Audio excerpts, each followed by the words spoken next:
এই গুমের যারা শিকার হয়েছেন সেই ফ্যামিলিগুলো ওনাকে এই দায় থেকে কখনোই মুক্তি দিবেন। এই বিষয়ে আমরা এই রাষ্ট্রের উপর দায় চাপানোর মধ্য দিয়ে আমরা যারা আসলে দায়ী তাদেরকে আমরা এক ধরনের আমরা তাদেরকে ইন্ডেমনিটি দিই।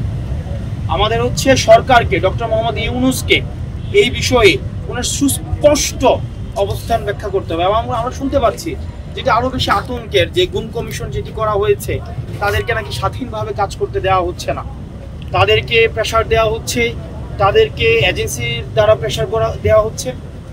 আমরা এজেন্সিগুলো বা রাষ্ট্রের প্রতিষ্ঠানগুলোর বিরুদ্ধে না, আমরা সেগুলো সংস্কার চাই। আমরা চাই এই প্রতিষ্ঠানগুলো জনমুখী হোক, জনগণের জন্য কাজ করুক, এবং যেগুলো জনগণের বিরুদ্ধে দাঁড় করিয়ে দিয়ে জনরোষের এই প্রতিষ্ঠানগুলোর মধ্যে প্রতি যে জনরোষ সৃষ্টি হয়েছিল সেটি থেকে যেন এই প্রতিষ্ঠানগুলো পরিত্রাণ পেয়ে প্রতিষ্ঠানগুলো যেন জনগণের জন্য এবং বাংলাদেশের জন্য কাজ করতে পারে। এবং সেটির জন্য ডক্টর মোহাম্মদ ইউনূসের সুস্পষ্ট আমাদের রুটম্যাপ, পলিসি সেগুলো প্রকাশ করতে হবে। করছি, দেখছি, করা হয়েছে, কমিশন করে দিয়ে সেগুলো থেকে যদি উনি দায় নিতে চায় তাহলে সময়, কাল, জনগণ তাকে এই দায় থেকে মুক্তি দিবে কিনা। হয়তো উনি চলে যাবেন, নির্বাচন দিবেন, একটি নির্বাচন পট পরিবর্তনের মধ্য দিয়ে ক্ষমতা হস্তান্তরিত হবে, কিন্তু ইতিহাস, জনগণ, এই গুমের যারা শিকার হয়েছেন সেই ফ্যামিলিগুলো ওনাকে এই দায় থেকে কখনোই মুক্তি দিবেন। নির্বাচনে আমরা অংশ নিব বা নিব না এইসব বিষয়ে কোনো কথা তো আমরা বলি নাই।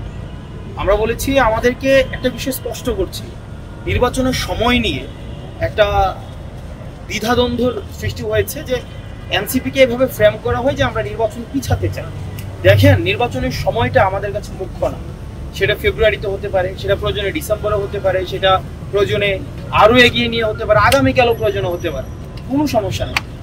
আমরা যেই জায়গাটায় ফোকাস করতে যাচ্ছি, যে জায়গায় দেখা যাচ্ছে যে আপনারা গণমাধ্যমকে আমি আহ্বান করব আমাদের বার্তাটার জন্য জনগণের কাছে পৌঁছে দেন।